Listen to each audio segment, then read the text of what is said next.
Hi, market போலாமா? தலை தலை தக்காளி போடு. கடிக்காது, எடுத்துக்கோ. ஐயோ, அங்க பாரு எவ்வளவு பெரிய ஃபிஷ். ஓ, பயந்துக்குச்சு. டேய், உங்க அம்மா எதுக்குடா கூப்பிடுறா? புண்ணடா பண்ணாங்க. எங்க பாரு ஃபிஷ். ஐய் ஐய், இந்தா மோந்து பார்த்தா கிட்டே வர மாட்டேன். முள்ளங்கி கருவாடுக்கு நல்லா இருக்கு, கத்திரிக்காய்க்கு இதுக்கு நல்லா இருக்கு. அதுக்கு ஓ, ஃபிஷ். Thank you. என்ன ஃபிஷ்? மேங்கோ. சாமி கும்பிடு. சாமி.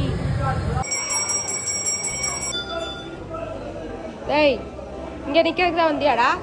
டேய் டேய், இங்கே பாடுறா. இப்போதான்டா எனக்கு புரியுது. வாழைப்பழம் திங்க வந்தவனாடா நீ. நீ கோயிலுக்கு வந்து உனக்கு என்ன கிடைச்சது? பனானா கிடைச்சது. சொல்றா, பனானா கிடைச்சதுன்னு சொல்றா. பனானா முழுங்குற. சித்திக்கு ஒரு ரூபாய் கொடுத்தியா? சித்திக்கு ஒரு ரூபாய் கொடுறா. முழுங்குறான் அப்படியே. சொல்லு, டாட்டா சொல்லு.